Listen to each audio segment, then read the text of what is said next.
Hi, everybody. Welcome to Let's Talk About the Real Shit. I'm very excited tonight. We got Lori, of course, in the house, but we're doing this via Skype call. Hey, Pete, we're practicing social distancing. Yes, we are. And so this is technically our first video broadcast. So thank you, Skype, for that. We have a very special guest in the house, Ozzie Gonzalez of Portland, Oregon. Lori and I both met him separately, and so it was a very kismet moment to have you on as a guest today. Say hi, Ozzie. Hello, everybody. Great to be here with you both. How are you doing through all this, guys? Good, bad, crazy. Yeah, this is pretty intense. We like to start with a little bit of intention in the beginning of our podcast, and so this will definitely get us into a good mind state for the podcast. Lori, do you want to go ahead and share that with us? I will share that. So the thought of the day, or the card that I pulled today, is about trust. And I think it's very appropriate that we need to be trusting in our leadership. We need to be trusting in each other to do the right thing right now. We need to trust that we are going to get through this. And I believe that we are going to come out of this better for it. So trust.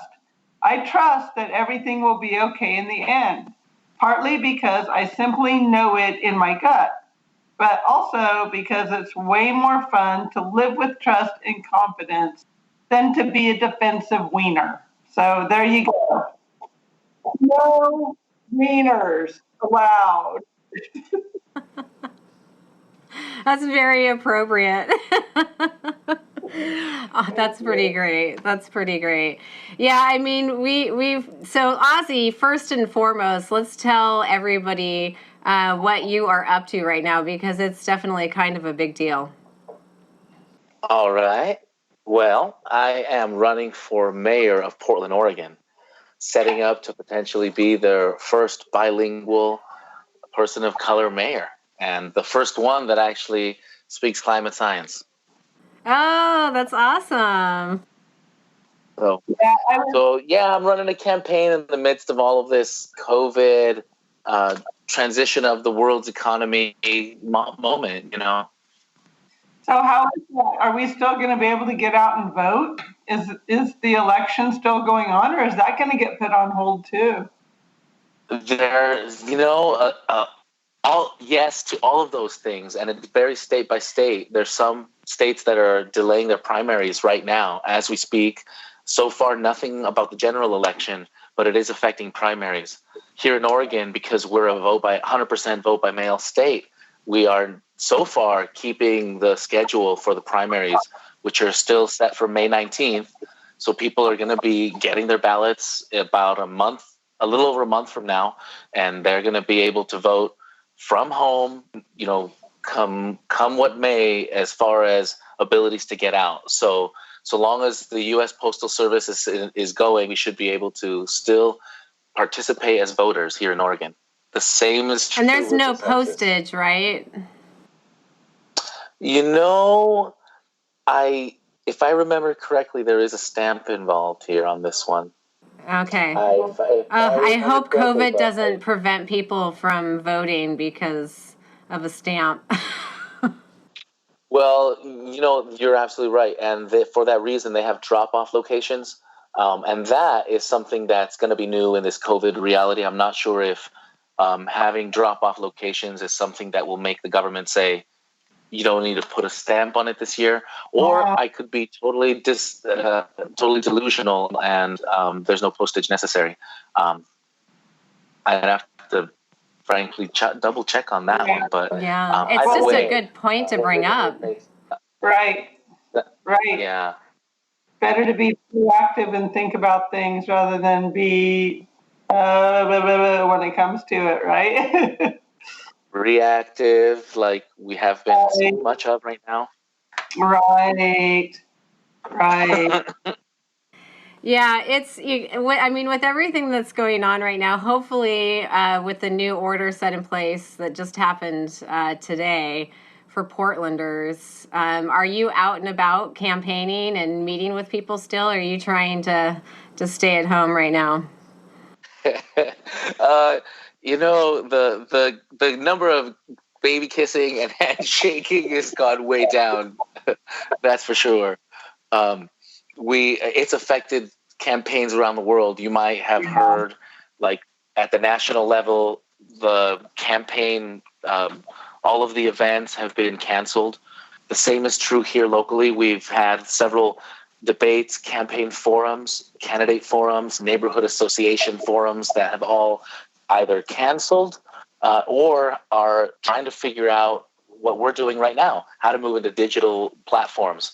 So right now, there's been a lot of shift into digital platforms, which means for campaigns, there's a lot of trying to figure out how to reach voters, how to reach the public, how to reach new voters in this new model where it's really not in no one's best interest for people to be going out in groups, knocking on everybody's doors, walking through everybody's front yards. So, canvassing has all but, I haven't heard, frankly, of anyone that's still canvassing. Most folks have shut it down.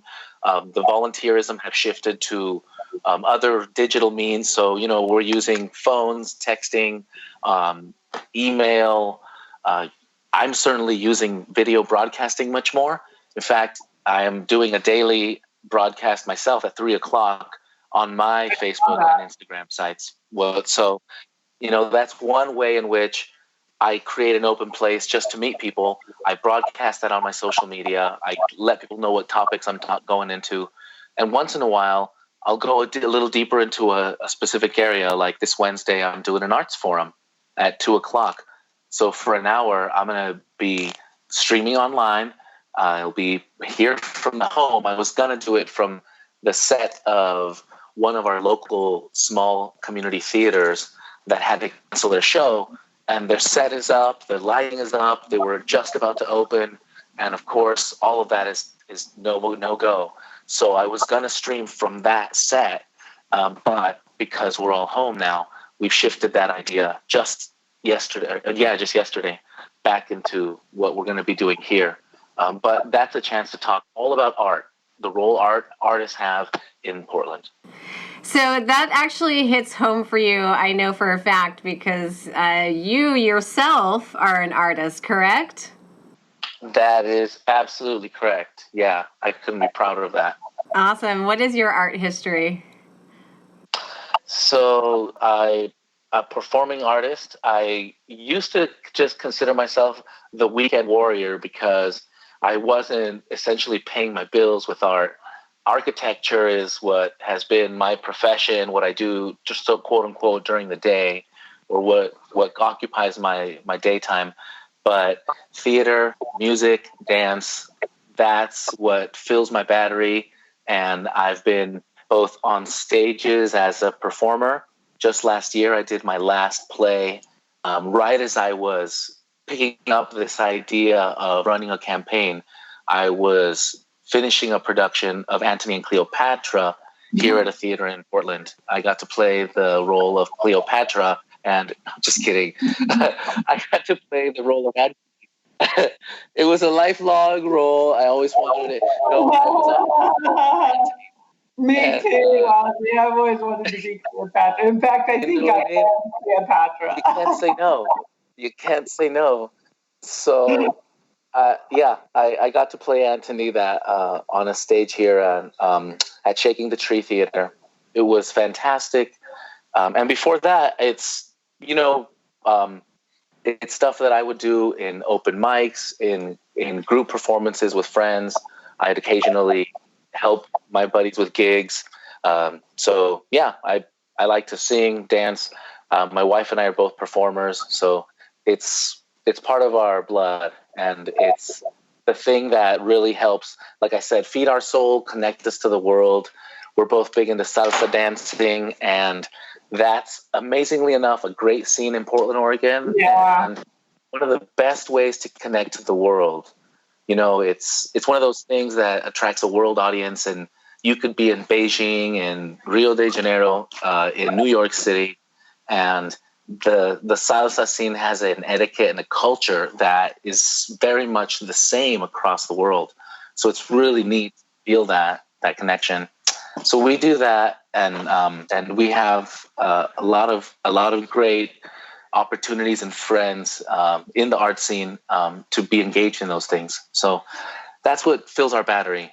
And I know firsthand as an artist and as an architect how much design and art and artistic expression are such a deep signal that we send people about the importance of occupying space. So it's those things that dignify existence and make existence so special. So I always say, art is what makes life worth living, and it's why I get up every day to fight change. It's so true. I can't even imagine my life without music.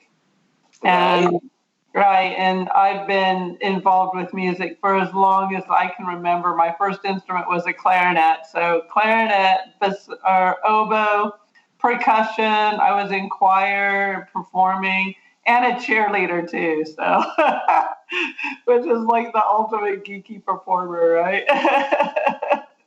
Music is the best. I mean, I married a music producer, and it fills my world, which is what ended up connecting Ozzie and I in the first place when we were driving. So it's always the connection. And at the end of the day, that's really how we can connect to a lot more just individuals out in our days, by having a moment with a song, or even just talking about song, right? It lights people up. And just imagine how much art can be used to inspire the kind of change and the kind of innovation that we're trying to fill ourselves with today. So I see art as such a powerful instrument to help people put themselves in the now, put ourselves in the context of sort of the bigger picture of humanity, or take us outside of our own shell and expose the lived experience of another person. Art does that in such a powerful way that I think is so necessary right now. I think we're so disconnected. It helps me connect with a different perspective, someone else's perspective, whether it's lyrics to a song or a painting or even architecture. Architecture is art in its own beautiful form. In fact, Naomi took me to see the St. John's Bridge this week. For the first time. What? I know, right? There's people that have that bridge tattooed on themselves. It's such a powerful image. But yeah. Art also helps us connect with our inner person too. I think anytime I look at a work of art, there is something inside of me, in my soul, that just like resonates with that. Or I hear a song or an symphonic piece. It just resonates with me, vibrates through me. I'm one of those people that music just goes through me. It's really neat because they've been using a lot more artists now to paint live while they're having shows. That's the music and the art world is really starting to meld more than what I've ever seen, I think. I mean, it's just beautiful. Portland itself the buildings are full of art. I mean, it's gorgeous. So when we were driving, I remember talking to you, Ozzie, a little bit just about kind of your inspiration or that moment of where you are, why you are where you are now. And something popped out at me, and I wanted to tap into a little bit today, and that was something how you brought up the Renaissance era. Wow. So I wanted to ask you, I wanted to pick your brain a little bit about that, because I felt like, honestly, for you and I, that was a very real moment that we were discussing. And so I wanted to tap into that a little bit. You made me blush a little bit because I don't often talk about that topic because it's not, I don't think it doesn't often land, I'd say, the way I'd hope. But so I reserve that one for special occasions. But since you asked, the you know, as an architect and as an artist, I have a learning about the Renaissance was a really fundamental part of my professional upbringing. It was the ABCs. You had to learn that stuff. It's the part of the curriculum you got to go through, and not everybody loves it, but you do. And I had to learn about the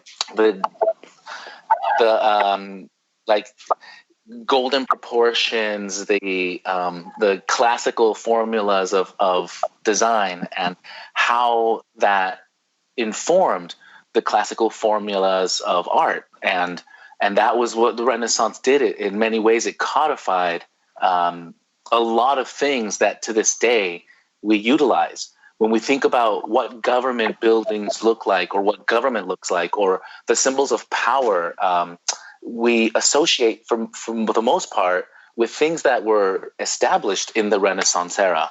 So it's hard to deny how important the Renaissance has been to the human arc. And I like to point at the Renaissance as the example of the power of art,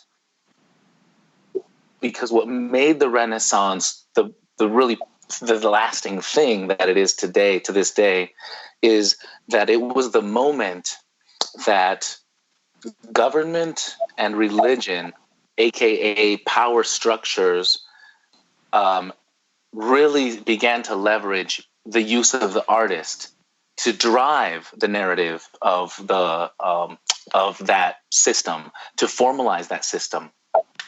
Architects have always been at the right hand of kings and pharaohs and all of that when the first symbols were created. That's how architecture was invented. But in the Renaissance, the bankers, the popes, and the kings were all commissioning artists internally. It was like you had your lawyer, you had your accountant, and you had your sculptor and your painter. You know what I mean? You had your artists, and you were commissioning things for that they were helping you cultivate the image of what it is you were trying to communicate to the world. We don't use it that way today. It's so much, arts have deinstitutionalized, and that's part of the arc of art. But we have not found a way, and we're at this moment now where it's getting harder and harder for art to not be socially active. It can no longer be. It's harder for it to be art for art's sake. The era of Dadaism, I think, has died a while ago, and art for art's sake is just not good enough anymore. And even with architecture, everything has to have a purpose and a function, and that function has to be, for the betterment of society. It has to be at least aware of the impact it is having on society. And it'd be great if that impact is intentional and non-destructive. That is where art is moving to across, from fashion, even in fashion, food, all of it. But what's missing is that what I would call the institutions, whatever you can consider the institutions of power today, because the world is really topsy-turvy. But whether you're saying it's religion still, or banks and corporations, or government entities, or the black market and narcos, wherever or the Illuminati, wherever you want to put your power structure, what's missing today is that same sort of intentional application of the artist's tool set for articulating that vision for society. Scientists, I have a background in environmental science and architecture, so I have the luxury of being able to go toe-to-toe on carbon policy and greenhouse gas emissions and global warming potential of different chemicals. I'm down with all that. So I'm going to say we as scientists have done a horrible job of messaging. I think our politicians have done a horrible job of applying the science in politics and in messaging. And we have, by and large, set ourselves up to politicize the issue of climate change when resolving it is in the best interest of humanity at large.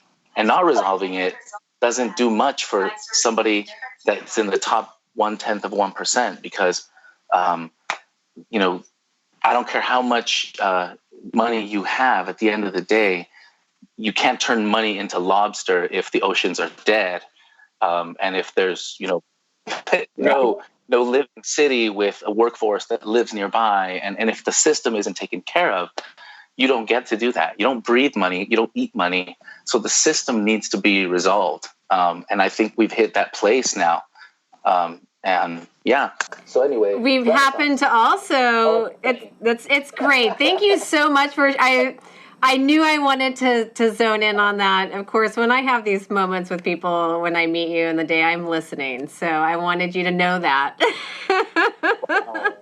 I hold back sometimes on mentioning that piece of it because I get a lot of oh my goodness. I love it. Renaissance. Give me what does that have to do with us today? So I'm married to a creative man. He's got the creative mind, very, very, very smart.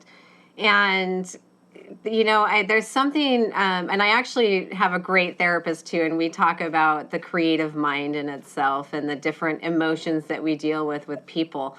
And the creative brain is such a special place to be. And so I had a moment in my car, and somebody made the best point, and I really enjoyed. I think he was actually from Canada, but he told me, he's talking to all these new businesses starting out, and he's like, okay, when we were talking about the founding forefathers, we imagine them as old, crusty old men, but they were really young when they had all these ideas. They were probably enjoying life a bit. And so the creative brain, and this is where I'm going, the creative brain, in my opinion, has more of an ability to see more things in a bigger picture. The empathy that we have for each of these groups of people that we are focused on. And that's something that we kind of tapped in the last time you and I had a conversation. Was I talk about it all the time, and how the power is in the people. We've got to take action. We all have to take action in every possible way. You're not allowed to complain about anything if you don't take action. I love that. I am so about that. So along those lines, so why did you decide to run for mayor, Ozzie? What led you from? Because I found myself complaining more and more. Playing what? I found myself complaining more and more about the government, and I said, okay, I can't complain anymore. I have to take action. In a big way, I saw nationally, our government is struggling. I saw this politics of tension and bickering and ineffectiveness. It's just become just stagnant and beyond that, toxic now in the last few years. We've all seen it. Right. Locally, it's manifested itself in its own way here locally. I don't think the last 3.5 years have been very good. I think longer than that. We've been in a steady. We went from a slump to a steady decline, and it really, I think we started seeing it in the last 3 years. I agree with that. Because I've been driving in the city. I see it every day, and I know homeless people or people on the streets now by sight. But yeah, I agree with you on that. And there's, for folks that moved here 4 years ago, even or less, they may not even realize there was a time when people used to show up here and almost without fail not leave without remarking how clean our city was. Right. It was I lived like here 5 years ago from shocking. LA. Yeah, and that's one of the reasons I did move up here from LA is it was so clean and friendly, and you could get from place to place easily, fairly easily, right? You caught the tail end of that story. Yeah. Right. Yeah. Yeah, and at the same time, as our city, and clearly that's happening because our city is growing, it's becoming more complicated. Nationally, our economy was changing, and so this wasn't all just a Portland only thing, but we were witnessing the transition of a biggish small town into a smallish city, and now we're beyond a smallish city, and we've witnessed that transition happen to the city itself, but we haven't seen that transition happen inside of the governance of it. We've still seen a very small town. Everybody knows everybody. You've got to sort of wait your turn in the merry-go-round of all of these kinds of seats in office. And there was just a handful of families that all sort of kept that power structure and owned everything and ran everything. Well, that has come to a place where there's tension because there's also new economies and the tech industry is booming, and there's new money that's come into this town, and it's growing, and it doesn't have that same history. So there's this identity crisis, and our city hasn't really adapted to it. The folks running the town are still running it like a town where things are simple, and I think they got caught off guard. Frankly, our mayor got spent. It was pretty public and obvious. I was sad to see it unfold, but it was just this constant deluge of, I didn't see it coming. I didn't expect the problem to be so big. I'm learning so much along the way. Well, let me see who else is struggling, and let me just do what they did, and then see who complains about that. And there was always this reaction. And as an architect, as an ecologist, as someone who's been built a profession around master planning and trying to design solutions and look at problems and find the root cause and then build to the better place, it was really frustrating to watch all of that. As a green design professional, I enjoyed the brand Portland has around the world. I had the opportunity to travel to other continents, to other countries, and talk to large organizations, governments, about how to be more sustainable, zero waste strategies, net zero energy strategies, how to produce and recycle their own water. These are places that were already resource strained and had to figure it out. But I came in with a Portland brand that folks assumed was coming with a lot of knowledge and expertise of being able to apply these things at this scale, when it really couldn't be. It wasn't entirely true. That wasn't the kind of stuff we were doing in Portland. The projects we did were leveraging Portland talent, but doing things at a larger scale, at a faster pace, with more grandiose objectives, innovating in areas where we weren't doing it here. And coming back to our city and watching us tell the same story about how we were the first to start recycling, and we were the first to create a climate action plan, and we were the first to have green roofs, just started getting beyond embarrassing to frustrating, because we were the first, just like in the tortoise and the hare was the first. But in the same fashion, we've rested on our laurels for so long. The tortoises of the world, the LAs, the Texas, the New York, the Chicagos, the Chinas, for crying out loud, are out producing us in green roofs, in LEED certified buildings. China's the global leader of producing renewable energy power systems and components. And we depend on that at this point, and we are not setting ourselves up to lead those initiatives. So it was really hard to use the Portland brand, watch the rest of the world leapfrog us, Meanwhile, we're sitting here still just so proud of ourselves. And obviously struggling right before. So I thought, you know what? Enough is enough. I'm not seeing anybody around me. I have a lot of friends in government. God bless them, heart's in the right place. But I'm not seeing anybody willing to go beyond the political bickering and this race to see who could be more woke and stay on the trending topic today, and see that nobody is climbing up that flagpole to look on the horizon to see if there's a glacier, in the trajectory we're heading in or not. That's the stuff that was driving me nuts. And I thought, you know what? We can't be proud of ourselves for sustainability, proud of ourselves for being inclusive, and be screwing the pooch so hard at the same time. And me just sit here as a Portland citizen, just pretending like nothing's wrong. I had to do something. I'm with you on that.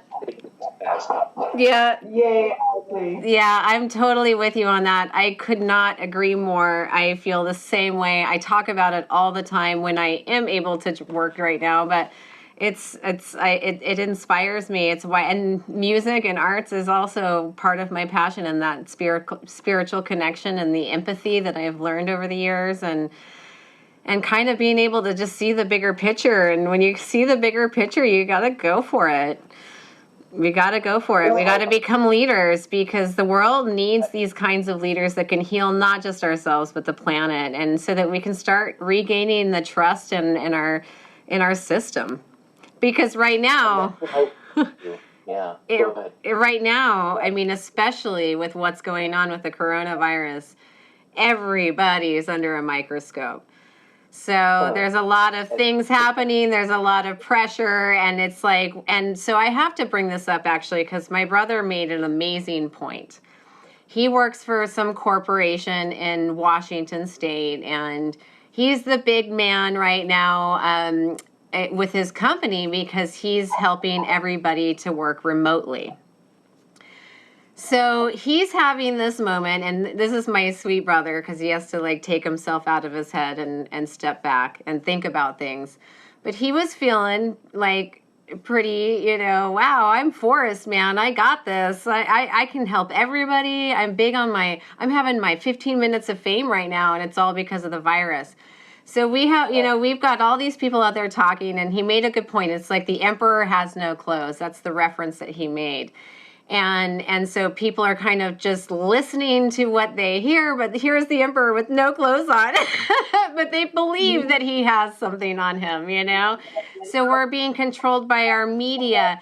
But these people right now that are speaking up politically and through business, or whether it doesn't matter what you are, you've got to remember that the ego can sneak in. And right now with what's going on with the coronavirus, it really could make or break them. And my brother was like, yeah, I mean, they could be feeling like I was. I mean, I realized that's how I was feeling. And that was my 15 minutes of fame. But he remembered, and he kind of took it outside of that. And it's a good point to bring up, because it's true. Some of these politicians and some of these like business owners and all these people that are really wealthy, I mean, it's kind of their 15 minutes of fame right now, and it could make or break them with what's going on. I mean, the pressure's on. And we're seeing what our Oregon leadership is capable of. And again, heart's in the right place. Public service is a pretty crummy job these days.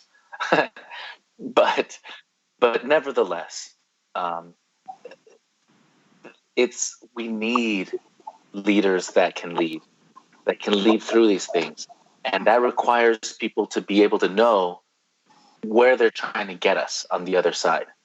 You have to get that sense. There's got to be a North Star element to where we're going. Otherwise, anywhere will get us there. And that's sort of how it feels right now. Where there's this very ambulatory feeling of how we're addressing everything. But we know that it's not getting us anywhere good at least, or anywhere certain.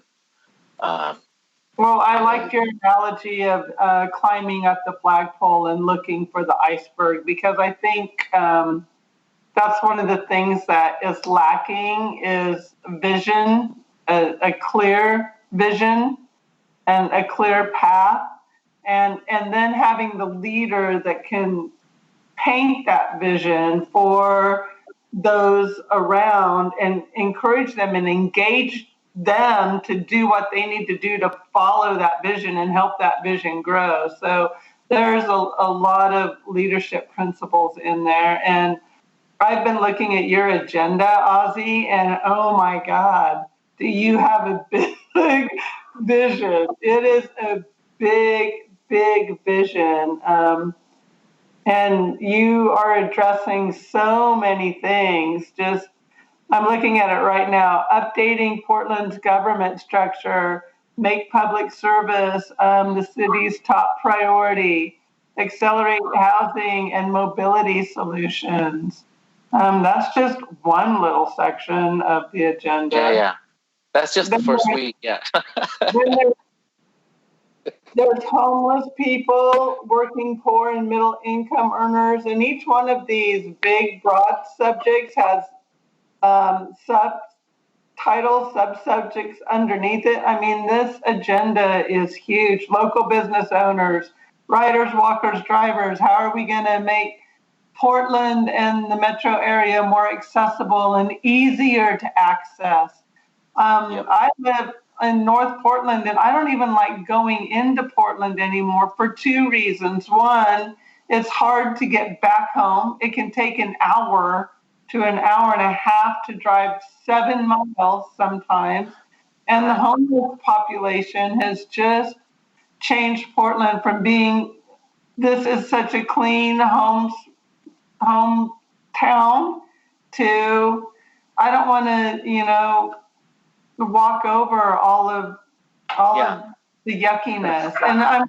You're gonna spend that hour talking to daughter about people and addictions, Right, and it's not the humans that are in that situation. It's all of this stuff that's around that and accumulates around that seems to stay put.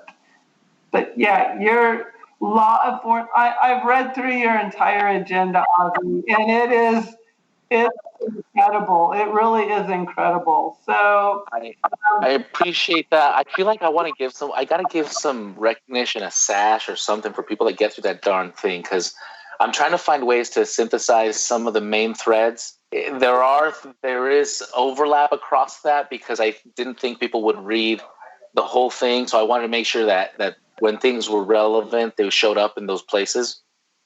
Oh, it's very well written. It's very well written, and it's engaging. So I couldn't stop reading it, to be quite honest with you. It's like, well, what does it think about this? And what does it think about? Yeah, it's very engaging. You're tired. Oh my gosh. That's it's been interesting. It's been out there for a while now, and I'm trying to find ways to get it so that people can digest it. And I get little bits out in social media. I will do these forums where I focus on one aspect of it, and I'm going to be creating some programs now in this online world where I go deeper into some key themes like houselessness and housing as a umbrella subject, because a lot of people link it anyway. So I'm just going to put it into those. I'm going to put it all into one program, but it's getting folks to really see that even though there's a lot there, and I've been asked, like it just looks like you're just throwing a hodgepodge of ideas out there. There's an umbrella on top of all of it, and there's a vision that I'm hoping can have the space. I can find the space to reveal to folks about this idea of having a robust regional economy that is providing the solutions of the future to the world by starting to solve our problems here together with Portland talent, that we understand each other better with our artists and commission them to help us understand each other, so that we can start figuring out how to be effective in this time when we all want to be helpful, but we feel pretty helpless because it seems like we're just kind of spitting in the wind. So I want to move us to a place where we're focusing. There's a lot there, but I'm not going to do it by myself. That's the good news.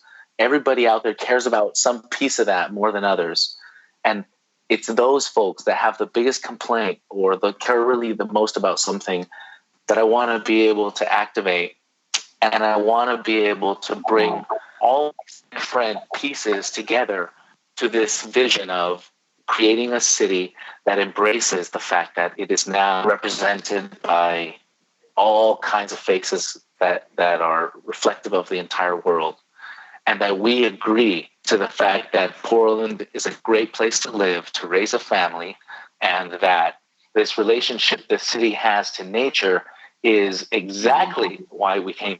And that is super cool. So how to make that balance and how to make that the city really relish all of the fact that we've all left family and history behind to come here. That's the one thing we have in common most, whether it's 3 generations ago or 3 weeks ago.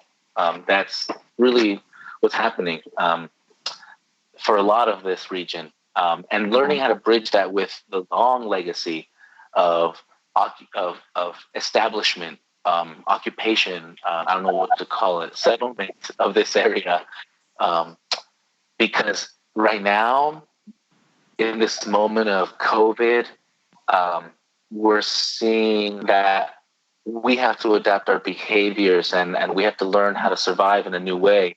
We can't rely on our federal government for basic stuff. We can't even get our governor to figure out how to make sure we're getting respirators. And I have not heard anybody talking yet about how they're going to make sure that the supply of pasta, rice, beans, toilet paper, hand sanitizer is going to get restocked in our state, because we don't have that answer. No one's saying that yet, and that's the kind of leadership that drives me nuts, that I see missing.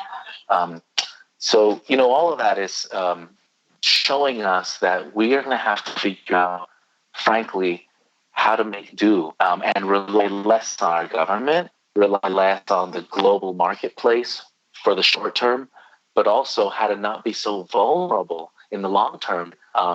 Because right now, China's got us, in a really vulnerable position, because they not only own our debt, they own our supply of medicine and gloves and respirators.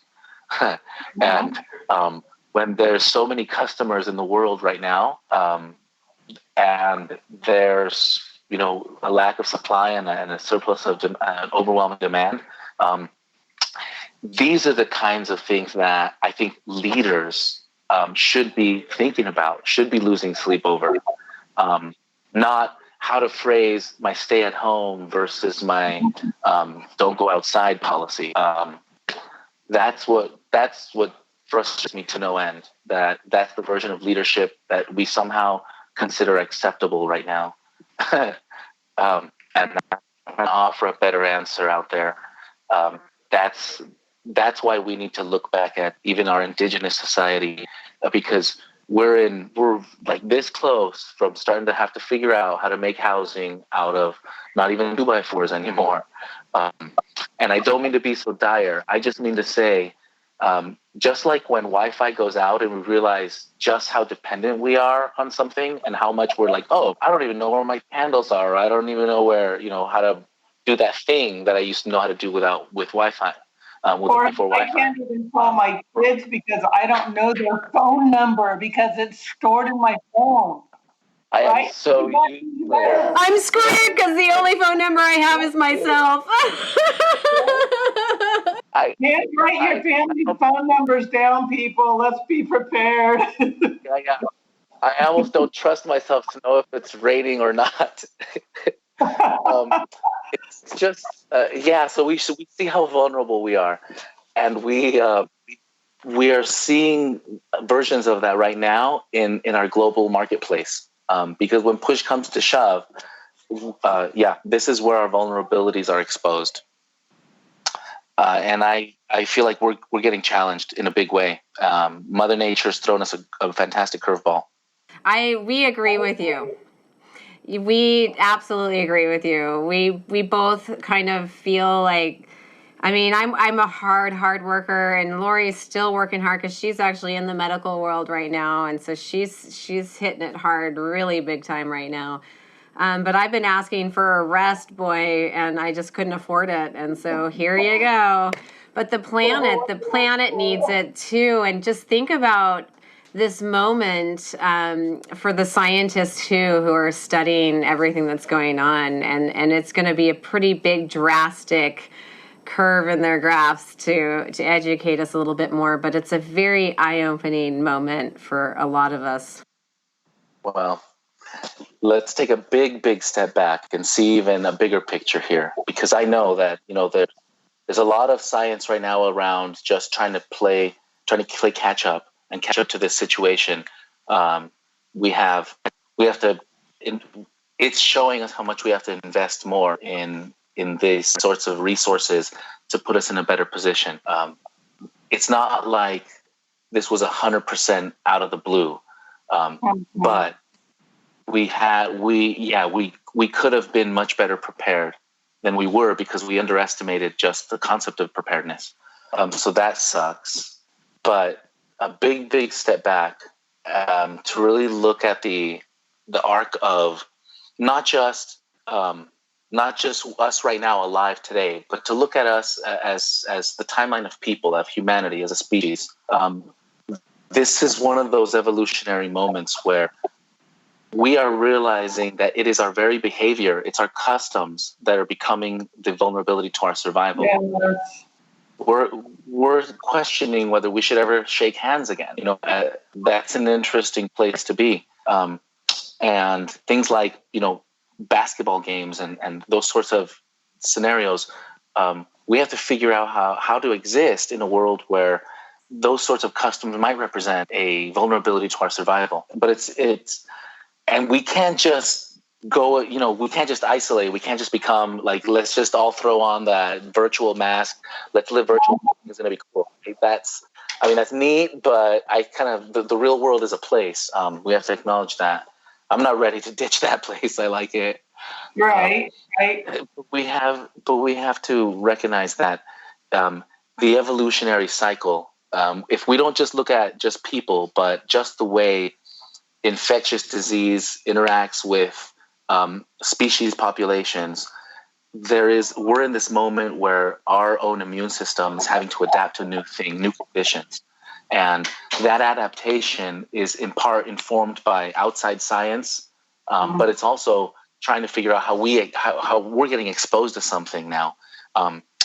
And there's no way to stop this. The horse is out of the barn. We have to not only think about how to prevent our exposure to it, but I think more fundamentally, we have to recognize that we have to figure out how to bolster our defenses in the event of exposure to it. That's a different attitude that recognizes, again, goes back to our food system, our health system, how we live, because that's a vulnerability now to our survival. And it doesn't discriminate. Last I checked right now, vulnerable populations are around the world, and we all age. So we all have immunodeficiencies in some moment or another. So it could hit anybody at any age.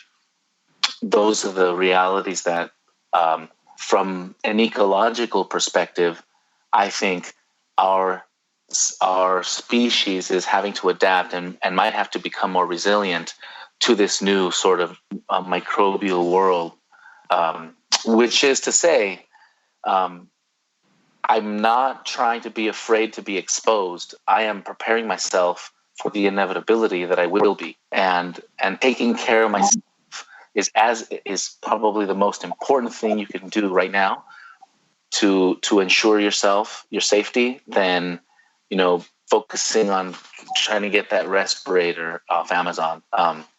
Just because exposure is not we're seeing it in China right now. People are about to go outside again.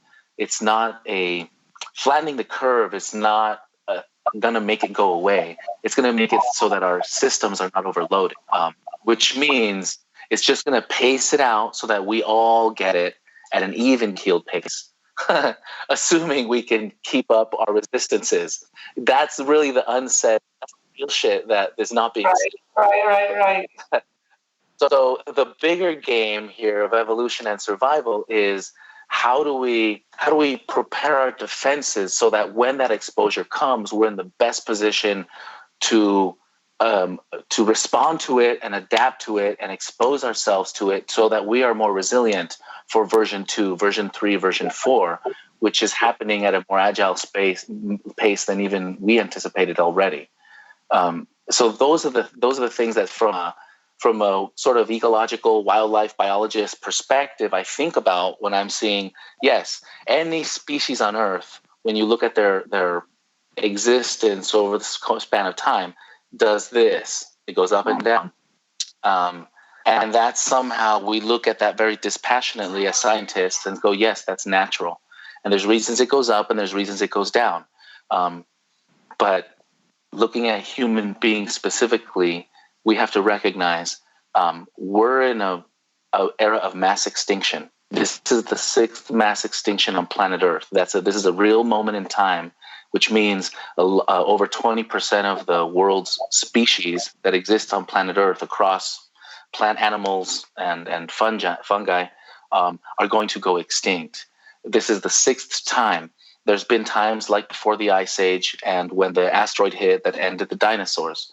Those are eras of mass extinction. We're in one now. Whether human beings make it through that has more to do with our behavior and how much we're willing to use our imagination, communication skills to adapt than anything else.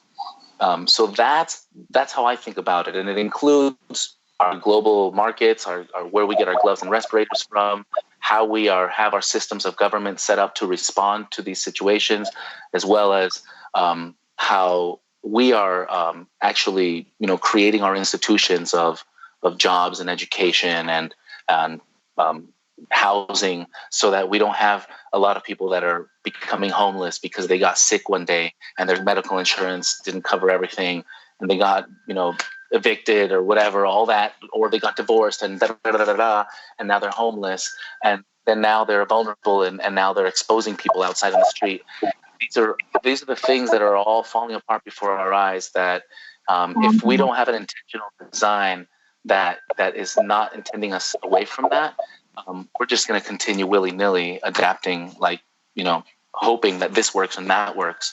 But climate science doesn't care whether our goals are correct. It doesn't care whether we bought the right car or the right mechanical system.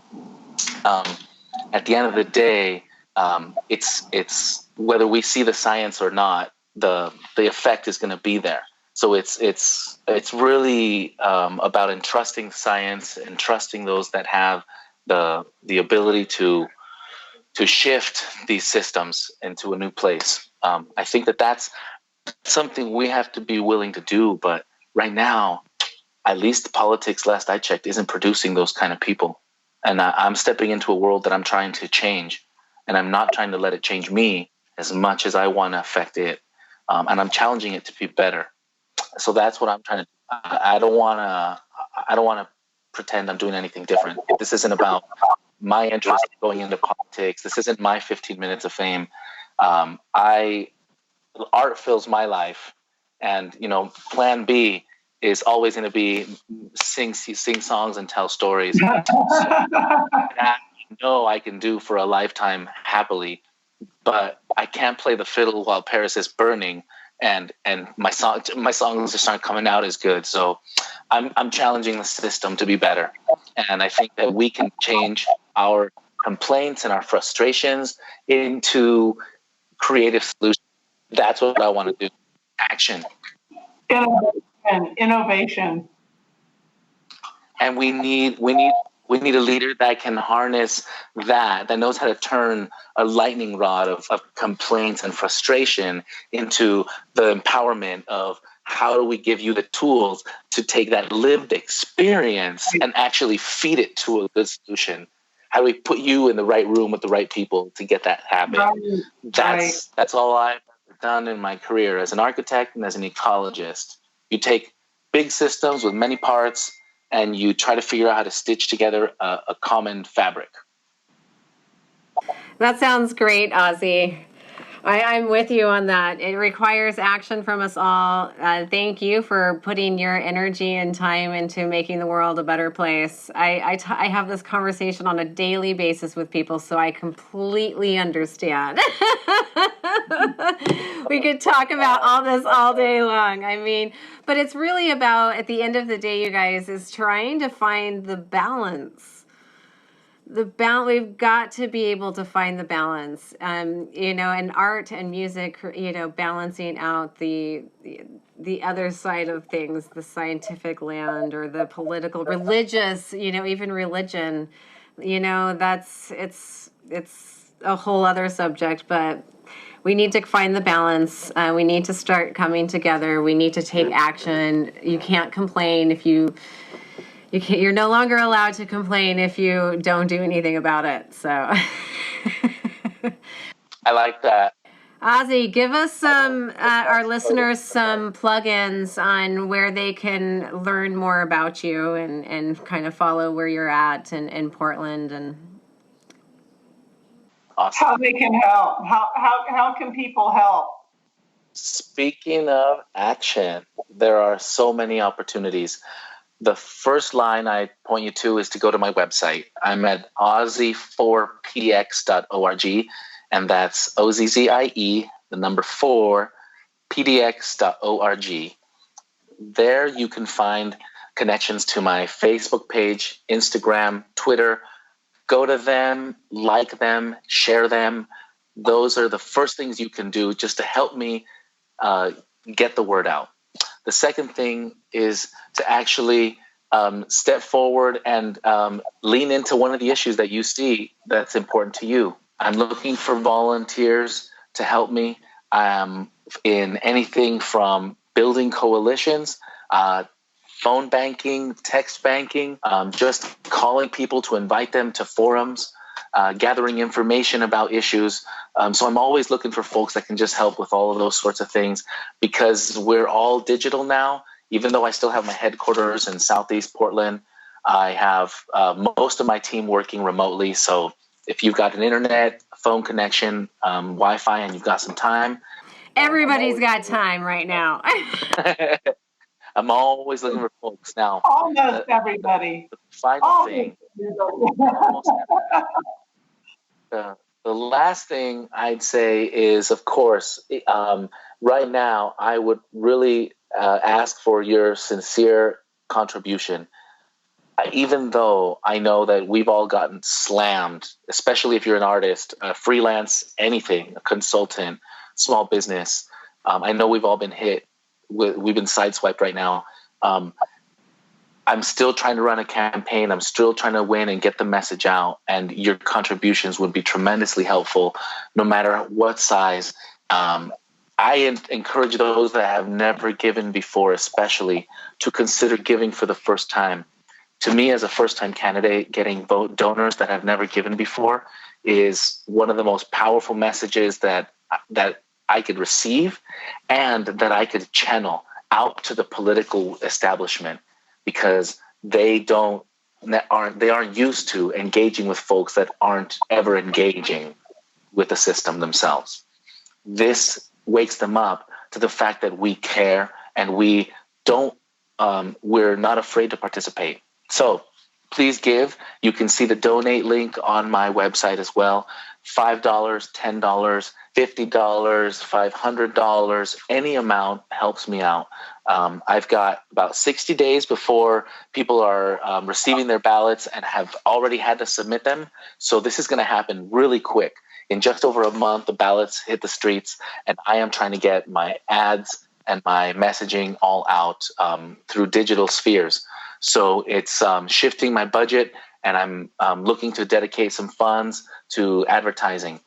If anyone out there has any opportunities, podcasts, channels, any ways to stream some of my videos, audiences, or someone in the radio biz or TV, that's what I'm looking for right now. We're all interested in COVID, and there's ways to make a little space for the campaign. And I'm asking for folks to recognize that ensuring we have good leadership is as important as emergency preparedness. And so this is the emergency preparedness of government that I'm asking people to take account for and invest in. Yeah, and we all have time right now to look into what's going on and really figure it out, study it, educate yourself. That's a huge thing I say, educate yourself. If you don't know something that's going on, figure it out. We've got the ways to do it. So honestly, no more excuses, guys. We personally have also with The Real Shit, Lori and I have been practicing our social distancing, and we've been coming out with a song and dance challenge every single day, just trying to keep people motivated. We choose a song of the day, and we just want people to send in videos dancing in the comments or just sharing the love, keeping us all lifted. It's super important. And of course, you guys can find that on our Facebook page and Instagram with The Real Shit. So we're going to wrap it up, you guys, tonight.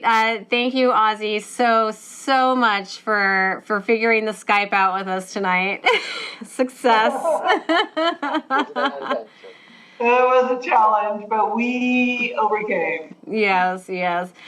So we're going to wrap it up, you guys. Please stay safe. Do what we can. There's still lots of ways we can be proactive. Anything else you want to share, Lori? I just want people to take a look in the mirror and take a look at yourself and see what you can do to take care of yourself.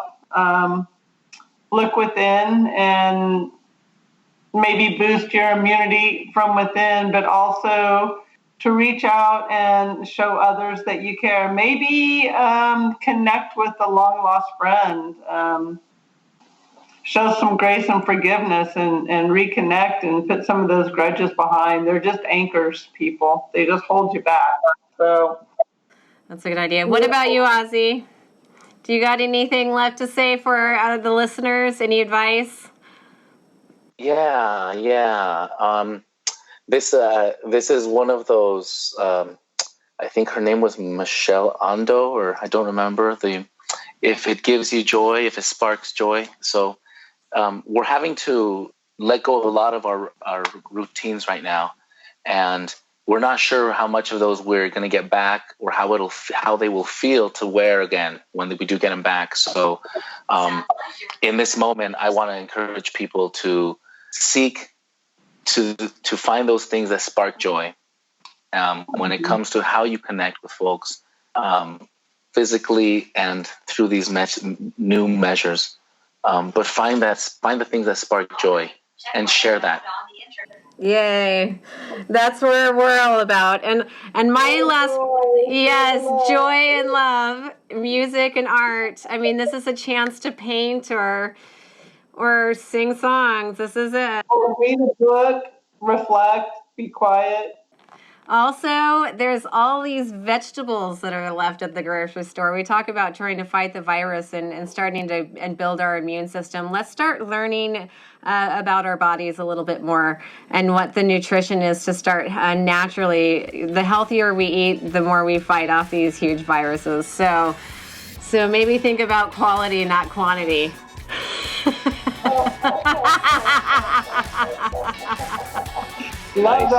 Love that. All right, you guys, be well. Be well. Lori and I are building a global community of nice holes. You got to laugh in your day. Yes. Thank you for saying. Yes. All right, guys, don't forget to... Be a nice hole.